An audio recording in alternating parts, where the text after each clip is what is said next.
speech? Yeah. Yes. Ladies and gentlemen, can I hand you over, please, to the father of the bride for the first speech of the day? Oh, good afternoon, ladies and gentlemen. I'm pleased to see a good crowd this afternoon. I've been nagged for the last fortnight about a speech. And while the wife was snoring last night, I thought, oh, I'll get up and make one. So here it is, and I'll read it out to you. Can you all see? Well, first of all, I'm pleased for the people that's turned out and all that. And for Paul, I'm sorry about what you did at the... You nearly upset me, you know. But yes, I'm pleased for my daughter, Wendy. It's been a long time coming as this. I nearly felt like saying, it's a long time, but by golly, it's over and done with now. So, anyway, as I say, let's all enjoy ourselves this afternoon. Enjoy your meal, and after, all enjoy yourselves dancing and whatever you want to do. So now I will hand you over to Paul. Already? Yes. Thanks.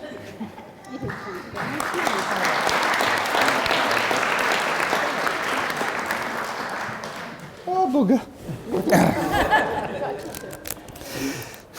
Don't worry, it's not as bad as it looks. I used the wrong pen, so it's big words. Firstly, I'd like you all to stand. Stand.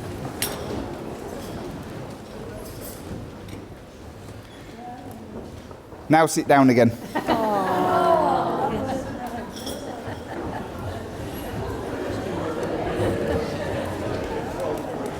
Yeah, you sit down. And stand again. Come on, up. Up, everybody. Come on, please, up. Up. Auntie June, up. It's great getting all family and friends doing what I say and do for the first time. I hope Wendy will do the same, but I very much doubt it. But while you're still stood, I'd like you to please raise a glass for all those that can't be here tonight, celebrating our day. To absent family and friends.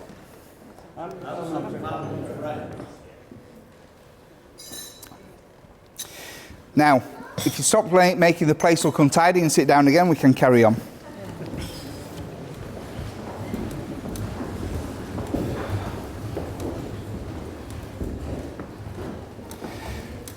I'm very honoured to be standing in front of you here today, close family and friends, and Graham. It's possibly the first and last time that Wendy will ever let me talk for the both of us. And even now, I can feel her eyes digging in me for not using the pre-approved speech that she had written for me. So here goes. I would like to say sorry. That's we now. We would like to say a massive thank you for you all coming here today and making the special effort, whether travelling from near or afar, to help us celebrate our special day. And for all the generous gifts and cards too. I have to say a special thank you to my mate Paul for bringing our dog Belle so she could be here and fetch the rings to us. I know it made Wendy's day because she thought Terry had forgotten the rings, but because she really wanted Belle to be part of the wedding but didn't think she could do so. We hope you are all having a great time so far. I'll enjoy it more after this speech. So again, on behalf of Mrs. Marsden and I, that's Wendy as well now, Mum, not just you, I would like to say a massive thank you, as the day wouldn't have been the same without you. Considerably cheaper, but definitely not the same, despite what Brian says. June, Brian, Gwenda, Graham, I'd like to thank you all for their support, for without today, it wouldn't have been as much as a success as I hope it's going to be. there's still a long way to go yet. But even if the rest of the day goes tits up, I still have my beautiful wife, Wendy. Yeah. Brian, I'd like to thank you for your kind words and for welcoming me into your family as you have from the start. I knew I could treat you as family, because June is just like my mum, daft as a brush and up for a laugh. You've only got to watch the videos on Facebook to know what I mean. I would also like to commend you for doing your speech first and so well, because as you can tell, I'm bricking it. Well, that's why I did a short one. June, now mum number 2. I personally and publicly want to thank you for raising such a beautiful and caring daughter like Wendy. I know you told me, warned me, not to say no in my vows, but I did. But it's not very often I listen to you, because it's not very often you make sense. And I never listen to you anyway. Especially when you've had a glass of wine. So I did say no, because I meant it when I said I didn't just want Wendy as my wife. She is my soulmate, my best friend, and now we are married. She's going to be my lover too, and we can share a bed. No. So please don't look at this as losing a daughter, but you gained a seat at the dinner table anytime you want it. To my mum and dad, here we go again. What can I say but thank you for everything you've done in my life. You've helped and supported me through thick and thin, and even when you've made sacrifices and gone without, you never let on. You just did what great parents do. And I love you with all my heart. I also have to thank you for welcoming Wendy into the family with open arms, even though she did drink all your tea Maria. But the biggest thing I have to thank you for is keeping your big mouth shut and not telling Wendy what I'm really like until it was too late and she'd fallen for me like I'd fallen for her.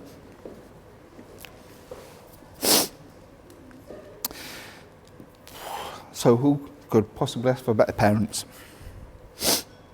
I'd like you all to stand and raise a glass.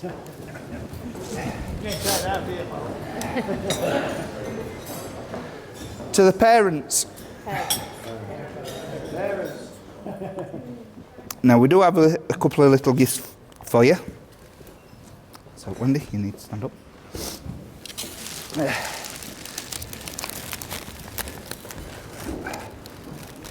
So to your mum.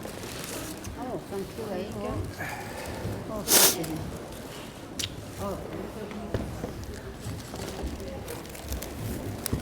And for my mum.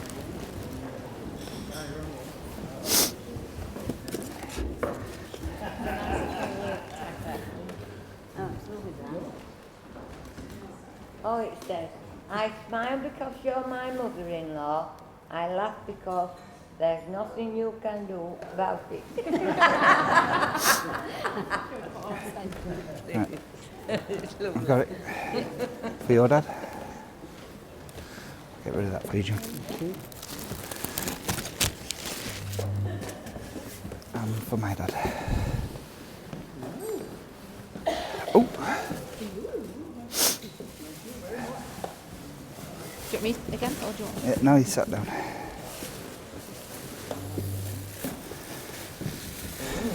Where were we? Oh, yeah. Cracking on. I'd like you to introduce the bridesmaids. Katie, Abby and Amy, who look absolutely gorgeous tonight, don't you think?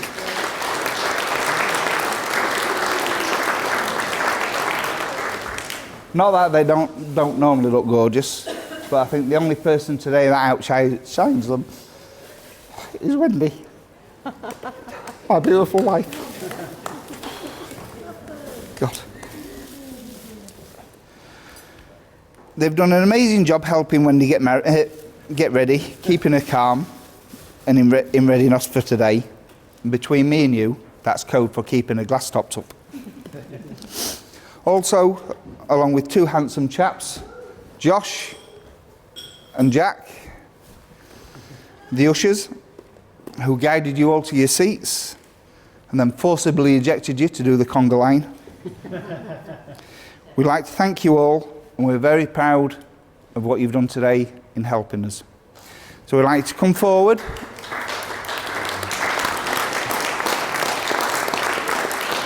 As we have gifts for you too. So firstly we have Katie. You need to give these?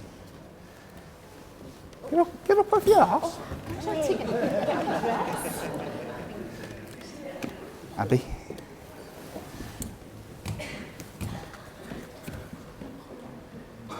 Amy.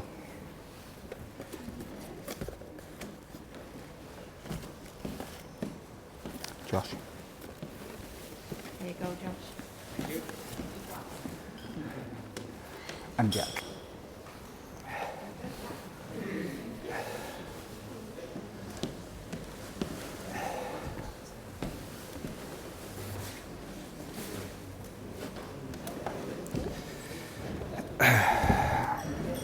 Yes. Thank you very much. You're welcome. I'm going to keep this bit short, as I don't want to start blubbering and make a bigger fool of myself as I already have done today. Not going to work.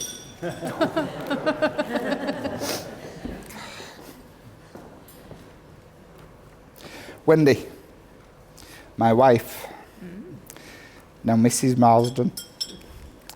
You don't know how good it makes me feel to finally say that. I've been hoping to be able to call you my wife for much earlier than this. But you kept me waiting at the altar for so long, I thought you'd gone to the races. When I heard the music start that announced you'd finally arrived, I didn't want to turn around, but I couldn't help myself. And when I did, I felt myself start to fill up, just like I'm doing now. God. Because I could see how beautiful and radiant you looked, and how truly blessed I was to be able to call you my wife. I love you so much, and I look forward to spending the rest of my life, our lives together. Wendy, no amount of words can express the love and feelings I have for you. Thank you for loving me, the real me, and for putting up with me and marrying me and making me your husband, your mister. Ladies and gentlemen, boys and girls, again, please stand for the most important toast of the evening. And Graham. To my wife, Wendy. Cheers, Wendy. Thank you.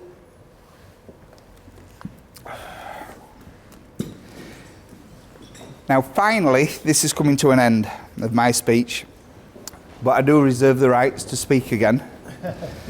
After Terry, my best man, has given his. Now, I do have a gift for you too, but yeah, I do have a gift for you too, but I'm going to wait till the end of your speech to see if you deserve it. It all depends on what fiction you come out with, or if you'll even be able to say anything about our friendship in such polite company. But I do want to say a massive thank you for all your help and support from me, from Wendy and myself, most of which I can't remember due to the copious amounts of vodka you made me drink. Wendy is especially thankful to you for looking after me on the stag do's for not letting the others shave my head and my eyebrows. And I thank you for not letting them tie me to a lamppost and strip me.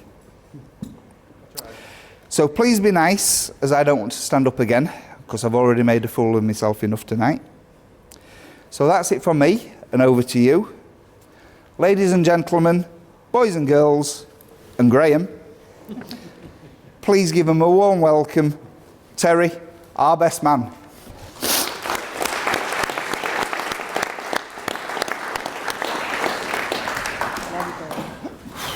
Obviously, you've all seen today how scared I've been, which, going off script a minute, that's the last time you get to talk for a while without any interruptions, because now you're done. While it's quiet, would you like to tell anybody about last night, Graham? You've told a few of them separately. Well, Do you want to tell them? just tell them who won at darts. That's all. Me and Paul play in a darts team, and basically it's in a league. Graham come along last night. He basically got us drunk, played darts with us, and he won. So today he's gone around telling everybody. So just everyone knows now. You don't have to go around every single person telling them, going, I won. We'll be on BBC News tonight. Yeah. Right, I'm not a public speaker in any way, shape or form, so if it sounds a bit scripted, it quite is. And I did actually finish this at 3:30 this morning, after the copious amounts of vodka that you fed us. So, right, I'll read it like I should do. First of all, obviously it goes without saying that Wendy, all bridesmaids, you look absolutely fantastic. And Paul. Cheers, buddy. His mum. I'll pay you later. Oh, thanks. Gwenda, that were aimed at you. Yeah. So I just said you look fantastic, yeah. I've only met you 2 or 3 times, but God, I feel like I've known you years. Hearing it from you. Yeah, well. Anyway, I'll carry on. I'd just like to personally thank all the bridesmaids for doing a brilliant job making sure Wendy went against a better judgment and actually showed up. So thank you. I haven't really known Wendy for many years, probably about 3 or so, yeah.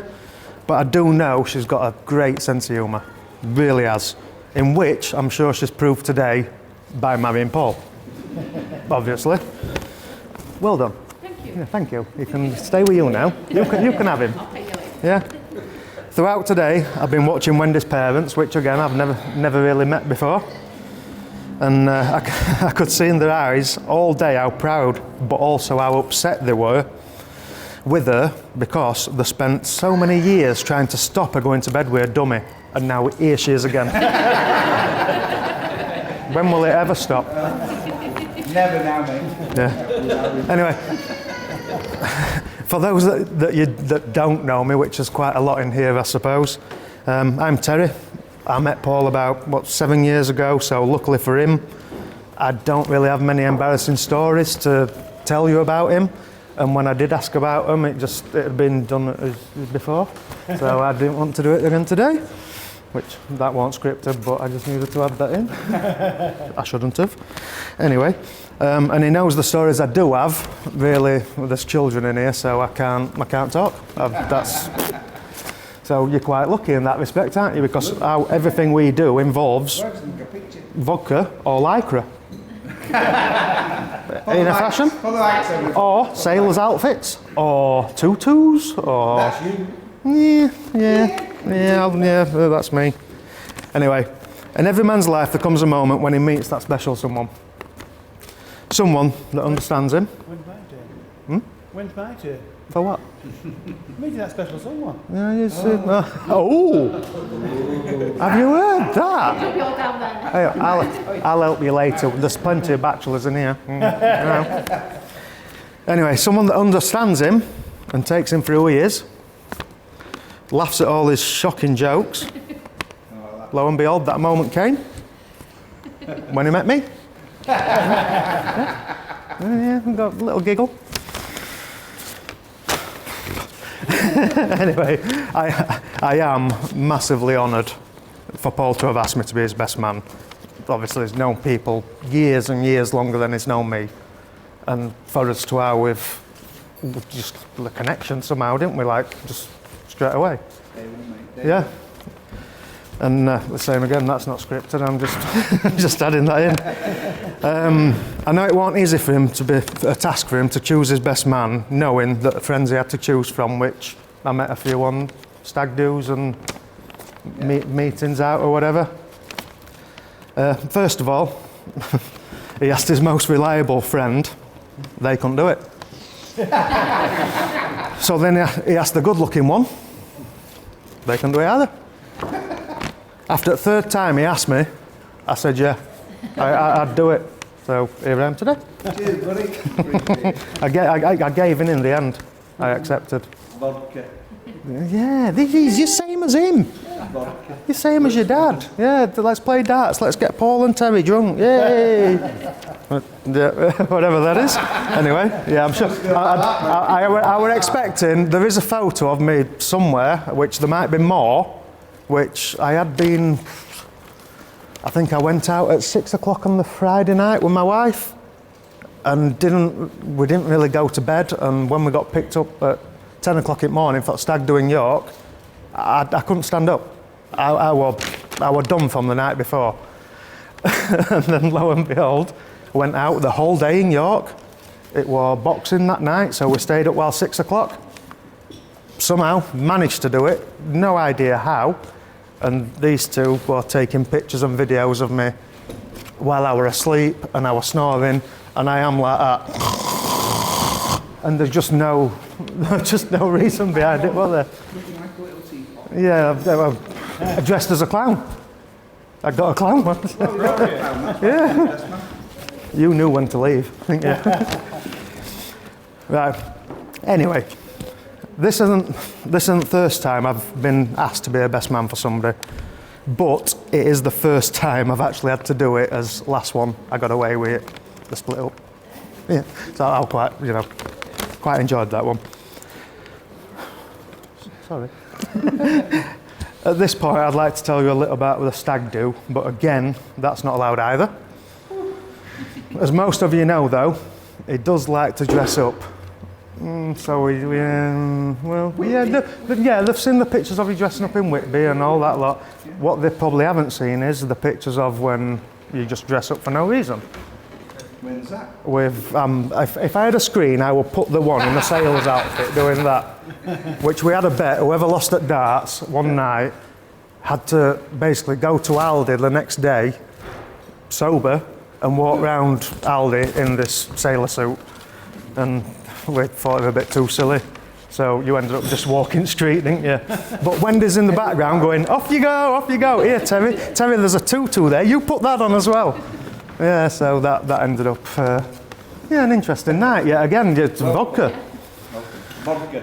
Have you even had a vodka today yet? Yes. Yes. No, I've had one. Anyway, you won't believe how scared I've been about today about doing the speech. It's proved today, there's people that's come in, the older people, like the grandmas or whatever, there's people have walked by me and said, I know you, I know your face. And I don't know how, but they recognise me. And then, and this is the same again, it's just added, this week I've been that scared about doing this, I went to nursing home, just up in, just to try and practice my speech, you know, what I'd got already. And it went well because it looked like most of them were pissing themselves. So, anyway, but I'm guessing that might be how I know some of them. Yeah, I don't know, but other than that, Maz, find out how these women know me? No? Anyway, before this, Wendy gave me some strict instructions of do's and don'ts. These are just a few of them. Don't worry, it's not long left. Don't mention any of his ex-girlfriends. That weren't really a problem because the last doll he had, it'd been flat for years, hasn't it? So, and that's not a problem. 2, don't swear. Nailed it. Not swore. Wrong. When did I swear? About the nursing. Pissing themselves. Nah, that was just weeing. That's fine. Number 3, don't tell any rude jokes. Yeah, not so sure. There's some, maybe not. 4, don't let Paul sing. I'm not like that. I'm sure most of you have seen him propose. If not, it's on YouTube where he sang.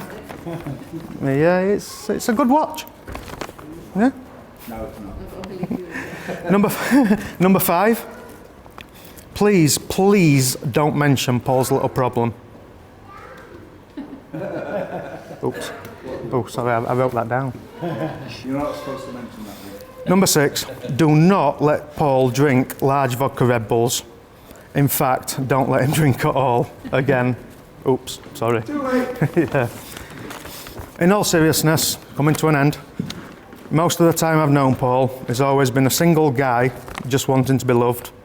Then along came Wendy, the perfect match, which I'm sure we can all see your interests are the same, everything you do together, it's just perfect. And I'd like to say, I mean, me and Marie now, we've been together 14 years and we're kind of the same, and I like to think that, and I can see that in you too. Cheers, buddy. I'm not going to cry. I remember him telling me, this is going back 7 years, I remember you telling me that you got a date. Bear in mind the 4 years before, it's just Paul and his dog, let's come to Paul's. Paul's got a daughter that, she comes at weekends, which I'd never met you loads of times, did I? But then he said, I've got a date, I'm going out on Sunday. Right, okay, saw you Monday. How'd it date go? I'm leaving early tonight, I'm going for a second date. So it just fell into place, didn't it? And like you said the other day, there was just no point in the whole long drawn out thing. You needed to do it because it's going to be there forever anyway. Everybody here wishes you all the very, very best for the future. We have a long and happy life together, and we are all thankful, I'm sure, we're able to celebrate this day with you. On that note, please stand and raise a glass with me to the happy couple. Cheers. Cheers, guys. Thanks for coming.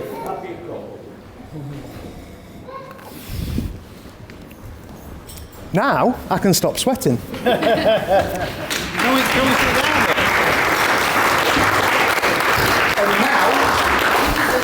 All right, yeah. Did you expect any different? Yeah.